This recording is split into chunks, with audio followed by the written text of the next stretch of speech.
Everyone, welcome back to my channel knowledge tales. आज हम करेंगे क्लास 6 की ज्योग्राफी का चैप्टर नंबर 8 जो कि है India, climate, vegetation and wild life. Okay, तो चलिए स्टार्ट करते हैं। You read a newspaper daily and watch on TV or hear others talking about weather। ठीक है, हम लोग सुनते हैं, टीवी में देखते हैं, वेदर के बारे में अक्सर लोग बात करते हैं।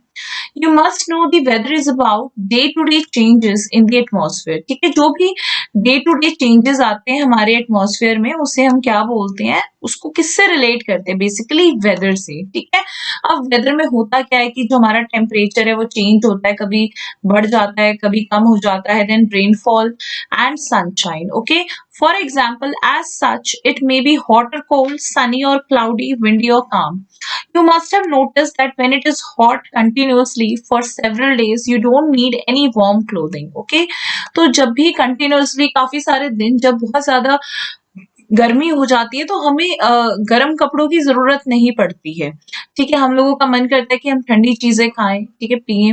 देन और in contrast there are days together you feel cold without woollen clothes. ठीक है, आपको जब तक आप गर्म कपड़े, ऊनी कपड़े नहीं पहनेंगे, आपको सर्दी लगेगी। ठीक है, when it is windy and chilly, बहुत ज्यादा हवाएं चलती है, बहुत ज्यादा ठंड रहती है और आपका मन करता है कि आप कुछ गर्म खाएं। ठीक है, तो ये सब होता क्यों है, ये सब हमारे वेदर में कैसे चेंजेस आते हैं, तो उन्हीं के बारे में हम पढ़ते हैं। ठीक है, अब देखिए मेजर जो सीजन्स है इंडिया में कौन कौन से हैं। ठीक है, 4 टाइप के सीजन्स है। सबसे पहला कोल्ड वेदर सीजन, जिसे हम बोलते हैं विंटर, जो कि कब से कब तक होता है, दिसंबर टू फरवरी। ठीक है, then comes the hot weather season, summer season, जिसे हम बोलते हैं मार्च टू मई। Then the third one is southwest monsoon season, which is rainy season from June to September. Okay. Then comes the fourth season, season of retreating monsoon, जिसे हम autumn season भी बोलते हैं, और वो होता है अक्टूबर एंड नवंबर। ठीक है, तो ये 4 सीजन है, इन्हें हम अभी फर्दर डिस्कस करेंगे। तो सबसे पहला जो सीजन है that is cold weather season और विंटर सीजन। अब देखिए इसमें क्या होता है, जो सनरेज होती है, ठीक है, they do not fall directly on the region. ये सीधा किसी भी रीजन पे नहीं पड़ती है, जिसकी वजह से जो उस एरिया का टेम्परेचर होता है वो बहुत क्या होता है, कम होता है। ओके, जैसे कि हम नॉर्दर्न इंडिया ले ले, टेम्परेचर काफी कम होता है यहाँ पे। Then comes the second season, which is hot weather season or summer season। इसमें क्या होता है, सन rays more or less directly fall in this region, इसी रीजन में आके पड़ती हैं डायरेक्टली। ठीक है, टेम्परेचर बहुत ज्यादा हाई हो जाता है and hot and dry wind called लू। ठीक है, टेम्परेचर काफी हाई हो जाता है और गर्म और जो ड्राई विंड्स है, जिन्हें हम लू बोलते हैं, वो पूरा दिन चलती रहती है यहाँ पे। ठीक है, I hope it is clear to you. Now we'll move on to the next page. Then comes our third season, which is southwest monsoon season or rainy season. Okay, this season is marked by the onset and advance of monsoon। ठीक है, इसमें क्या होता है, monsoon हमारे just start होते हैं, फिर फर्दर पूरा वो जितना भी उनका टाइम पीरियड है वो चलता रहता है इसमें। ठीक है, the winds blow from Arabian Sea and Bay of Bengal towards the land. ठीक है, ये हमारा जो इन कंट्री है, नीचे ये पेनिनसुलर रीजन है, यहाँ हमें मिलेगा Arabian Sea, then here's the Bay of Bengal. ठीक है, यहाँ से जो विंड्स है वो मूव करके इधर लैंड की तरफ आती हैं। ठीक है, और बीच में अगर कोई भी माउंटेन या कोई भी बैरियर मिल जाएगा, बेसिकली माउंटेन्स ही होंगे बैरियर, तो वहां से वो टकरा के फिर क्या होगी, रेनफॉल अकर होगी। ठीक है, ये आपको जरूर याद रखना है कि जो विंड्स इन दोनों जो सीज से आती हैं वो माउंटेन बैरियर से टकरा के फिर वो वहां पे रेनफॉल होता है। Okay, I hope it is clear to you. Then fourth season is season of retreating monsoon or autumn. Winds move back from the mainland to Bay of Bengal। ठीक है, अब क्या होता है, पहले winds यहाँ पे चली गई, अब winds वापस आती हैं और mainland से Bay of Bengal की तरफ आती हैं। ठीक है, This is the season of retreating monsoon। Monsoon हमारे वापस जा रहे होते हैं। ठीक है, the southern parts of India, particularly Tamil Nadu and Andhra Pradesh, receive rainfall in this season। ठीक है, ये दो बेसिकली जो स्टेट्स है हमारी, जहाँ पे विंटर मानसून्स भी जिन्हें हम बोले, ठीक है, जहाँ पे एकदम जब बाकी सब जगह पे मानसून्स खत्म हो जाते हैं तब यहाँ पे होते हैं। ठीक है, however the climate is about the average weather. ठीक है, अब हम क्लाइमेट की बात कर रहे हैं। क्लाइमेट क्या होता है, हमारा एवरेज वेदर होता है, जिसे हम मेजर करते हैं कई सालों में। ठीक है, अब अगर हम देख लें कि अगर हम बोले कि अगर बाय लक अगर राजस्थान में एक साल बहुत अच्छी बारिश हुई है, ठीक है, तो इससे ये नहीं है कि वहां का जो क्लाइमेट है वो चेंज हो जाएगा, उसका क्लाइमेट हॉट एंड ड्राई ही रहेगा, वो चेंज नहीं होगा। ठीक है, I hope it is clear to you. Then monsoon, monsoon क्या है इंडिया में, देखिए कौन सा क्लाइमेट है, बेसिकली इंडिया में मॉनसून टाइप क्लाइमेट है। ठीक है, मॉनसून आया कहाँ से, अरेबिक वर्ड मौसम से, मौसम का मतलब we all know seasons. Okay, due to India's location in tropical region most of the rain is brought by monsoon wind. अब इंडिया का जो लोकेशन ही बहुत ज्यादा फेवरेबल है कि जो बेसिकली जो विंड्स है, जो रेन है, वो किसके थ्रू आती है, जो बारिश आती है वो मॉनसून विंड्स के थ्रू आती है।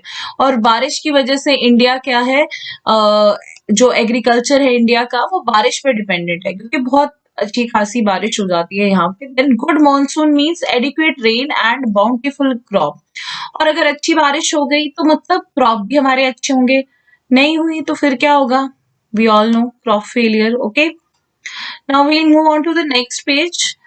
यहाँ पे है, देखिए the climate of a place is affected by, अब इसमें फैक्टर्स की बात हो रही है क्लाइमेट की। ठीक है, क्या क्या है इसके बेसिकली फैक्टर्स, लोकेशन, ठीक है, कहाँ पे लोकेशन है उसका, altitude, then distance from sea, and relief features कैसे हैं। Therefore we experience regional differences in the climate of India. Jaisalmer and Bikaner in the desert of Rajasthan are very hot, while Dras in Kargil and Jammu Kashmir are freezing cold. Okay, अब जो जो हमारे ये desert regions हैं, basically जो जैसलमेर, बीकानेर, ठीक है, यहाँ पे आप देख सकते हैं क्लाइमेट कितना ज्यादा हॉट होता है। लेकिन यही अगर हम बात करें द्रास और कारगिल की, जम्मू कश्मीर, वहां पे काफी ज्यादा ठंड पड़ती है। Then comes coastal plains, Mumbai, Kolkata, यहाँ पे काफी मॉडरेट क्लाइमेट होता है। They are neither too hot nor too cold, ना तो ज्यादा गर्मी पड़ती है ना ज्यादा सर्दी होती है। Being on the coast these places are very humid, बहुत ज्यादा यहाँ पे नमी होती है, चिपचिपाहट सी महसूस होती है। Then comes Mawsynram in Meghalaya, receives the world's highest rainfall, while in a particular year it might not rain at all in Jaisalmer Rajasthan. ठीक है, अब माइसनराम है तो इंडिया का पार्टी है, वहां पे देखिए बहुत ज्यादा हाईएस्ट रेनफॉल होता है वर्ल्ड का। देन अगर हम जैसलमेर के साथ कंपेयर करें जो कि राजस्थान में है, वहां पे बिल्कुल भी बारिश नहीं होती है। ठीक है, कई बार एक साल में बिल्कुल भी बारिश नहीं होती है। ठीक है, तो ये आप देख सकते हैं किस तरीके से जो है वो वेरिएशन है। Then our next topic is natural vegetation. Okay, देखिए ये क्या है, इसे पढ़ते हैं। We see a variety of plants, plant life in our surrounding. ठीक है, हम काफी सारे plants देखते हैं अपने इर्द गिर्द। How nice it is to play in a field with green grasses.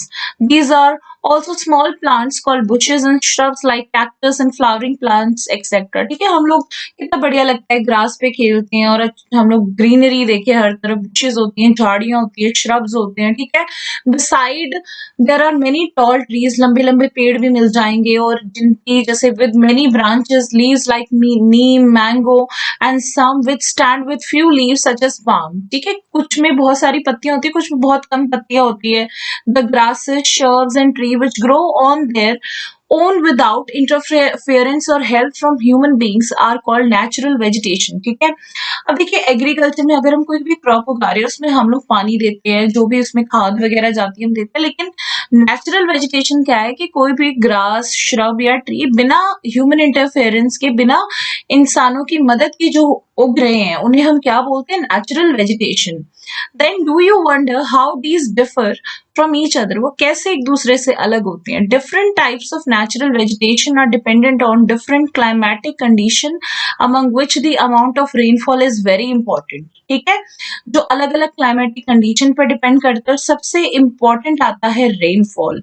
Due to varied climate conditions India has a wide range of natural vegetation. ठीक है, हमारा जो क्लाइमेटिक कंडीशन है उसकी वजह से, क्योंकि काफी ज्यादा वेरिएशन है हमारी क्लाइमेटिक कंडीशन में, हमारे यहाँ पे काफी ज्यादा रेंज मिल जाती है नेचुरल वेजिटेशन की। ठीक है, I hope it is clear to you.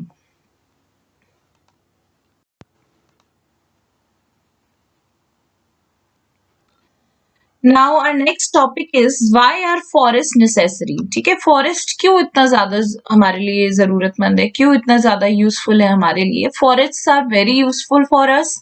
They perform various functions, काफी सारे फंक्शंस परफॉर्म करते हैं। For example, plant release oxygen that we breathe and absorb carbon dioxide. ठीक है, जो ऑक्सीजन हम ब्रीथ करते हैं, जो बहुत एसेंशियल है ऑक्सीजन हमारे लाइफ के लिए, वो ये लोग रिलीज करते हैं प्लांट्स, और कार्बन डाइऑक्साइड को एब्जॉर्ब करते हैं। इसीलिए बोलते हैं कि बहुत ज्यादा प्लांट्स लगाइए, क्योंकि अगर जैसे हम लोग कोई भी चीज जला रहे हैं या गाड़ियों का यूज कर रहे हैं, उससे जो भी कार्बन डाइऑक्साइड रिलीज होगी, प्लांट्स उनको एब्जॉर्ब करेंगे। ठीक है, आप लोग टेम्परेचर चेंज भी देख सकते हैं। क्या होता है कि जहां पे बहुत ज्यादा प्लांट्स लगे हैं, वहां पे टेम्परेचर थोड़ा सा कम होगा।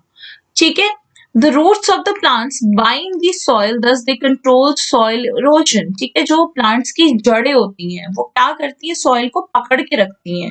ठीक है, bind करके रखती है, जिसकी वजह से soil erosion नहीं होता है। Then forest provide us timber for furniture, fuel wood, fodder, medicinal plants, herbs, slab, honey, gum etcetera. तो ये सारे मटेरियल है, मेडिसिन, फ्यूल, फॉडर, फर्नीचर, इस सब के लिए भी फॉरेस्ट हमें टिम्बर प्रोवाइड करता है। Okay, I hope it is clear to you. Now we'll move on to the next page. Now forest are the natural habitat of wild life. ठीक है, यहाँ पे वाइल्ड लाइफ हमें बहुत ज्यादा मिल जाएगी। ठीक है, natural vegetation has been destroyed to a large extent because of the reckless cutting of trees. ठीक है, नेचुरल वेजिटेशन काफी ज्यादा डिस्ट्रॉय हो चुका है, काफी ज्यादा हद तक डिस्ट्रॉय हो चुका है। क्यों? जो अंधों की तरह हम लोग पेड़ काट रहे हैं। ठीक है, we should plant more trees and protect the existing ones and make people aware of the importance of trees। हमें क्या करना चाहिए, बहुत ज्यादा पेड़ों को प्लांट करना चाहिए, ट्रीज लगाने चाहिए, और जो ट्रीज बचे हुए हैं, ठीक है, उनको भी हमें प्रोटेक्ट करना चाहिए और लोगों में अवेयरनेस फैलानी चाहिए कि पेड़ हमारे लिए क्यों यूजफुल है, हमें पेड़ों को क्यों नहीं काटना चाहिए। ठीक है, we can have special programmes like Van Mahotsav to involve more people in making our earth green. ठीक है, जो ये वन महोत्सव जैसे प्रोग्राम्स हम लोग ऑर्गेनाइज कर सकते हैं, ड्रिल्स कर सकते हैं। ठीक है, लोगों में जागरूकता फैलाने के लिए। Okay, I hope it is clear to you.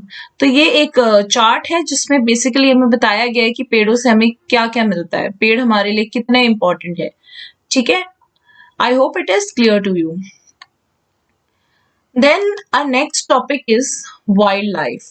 See, forests are home to a variety of wildlife. ठीक है, forest एक तरीके से घर है बहुत variety of wildlife के लिए। There are thousands of species of animal and a large variety of reptiles, amphibians, mammals, birds, insect and worms which dwell into the forest। ठीक है, बहुत ज्यादा जो species है animals के, जैसे reptiles, amphibians, birds, mammals, ये सब कहाँ रहते हैं, जंगलों में रहते हैं, इनके लिए ये घर है। ठीक है, अब हम लोग क्या करते हैं, जैसे ये एनिमल्स यहाँ रहते हैं, हम लोग बेसिकली इनका घर इनसे छीन लेते हैं। ठीक है, पेड़ों को काट के ये और कहीं नहीं जाके रह सकते, क्योंकि ये लोग यूज टू होते हैं इन जगहों के। ठीक है, then tiger is our national animal, it is found in various parts of our country. ठीक है, tiger we all know, it is our national animal, और ये कई जगह पे मिलता है हमारी कंट्री की। गिर forest in Gujarat is home of Asiatic lions. ठीक है, गिर फॉरेस्ट में, जो कि गिर फॉरेस्ट गुजरात में है, वहां पे एशियाटिक लायंस मिल जाएंगे। Elephants and one horn rhinoceros roam in the forest of Assam. Elephants in one horn rhinoceros हमें असम के जंगलों में मिल जाएंगे।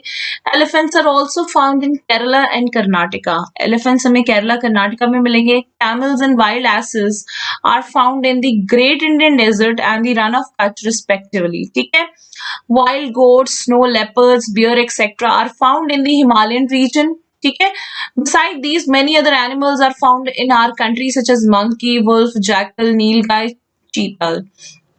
ठीक है, तो ये सारे एनिमल्स हमें यहाँ मिल जाएंगे हमारी कंट्री में। ठीक है, then India is equally rich in bird life, birds भी काफी हैं यहाँ पे। Peacock is our national bird. ठीक है, other common birds are parrot, pigeons, myna, geese, bulbul, ducks, there are several bird sanctuaries भी हैं जो इन जो बर्ड्स के लिए नेचुरल हैबिटाट क्रिएट किया गया है, ठीक है, which have been created to give birds the natural habitat. These provide birds protection from hunters, ठीक है।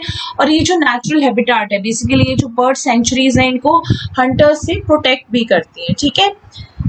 उसके बाद there are several hundred species of snakes found in India. Cobra, kraits are important among them, ठीक है। Now, due to cutting of forest and hunting, several species of wildlife of India are declining rapidly. Many species have already become extinct. अब देखिए क्या है ना कि हम लोग because of our selfish need हम लोग क्या कर रहे हैं, जंगलों को काट रहे हैं, hunting कर रहे हैं animals की, ठीक है, जिसकी वजह से कि जो species है वाइल्ड लाइफ की ये भी काफी डिक्लाइन हो रही है और काफी स्पीशीज तो एक्सटेंट भी खत्म भी हो चुकी है।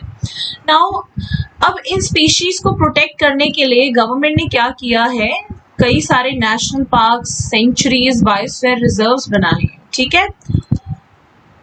The government has also started the project tiger and project elephant, ठीक है, project tiger and project elephant to protect these animals, ठीक है। ये प्रोजेक्ट स्टार्ट किए गए गवर्नमेंट के द्वारा ताकि हम टाइगर्स और एलिफेंट्स को प्रोटेक्ट कर सकें।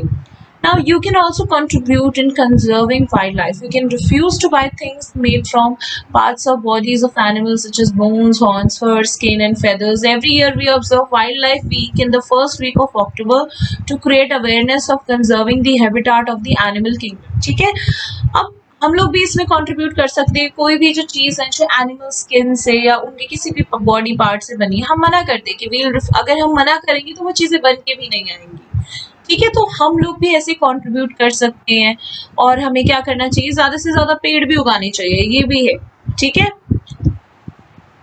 नाउ अभी इस एक छोटा सा यहाँ पे एक बॉक्स दिया हुआ है माइग्रेटरी बर्ड्स के बारे में। माइग्रेशन बेसिकली देखिए क्या होता है, जब हम अपनी जगह छोड़ के कहीं और जाते हैं, ठीक है, माइग्रेट करते हैं, इधर से उधर जाते हैं। तो कुछ बर्ड्स हैं जैसे कि Pintail duck, curlews, flamingo, osprey, little stint migrate to our country in winter season every year. तो ये जो birds हैं ये हमारी कंट्री में आती है जब भी विंटर सीजन होता है। अब इनमें से जो सबसे स्मॉलेस्ट माइग्रेटरी बर्ड है वो है लिटिल स्टिंक्ट वेन, जिसका जो वेट है वो अराउंड 15 ग्राम है, ठीक है, इससे भी कम है।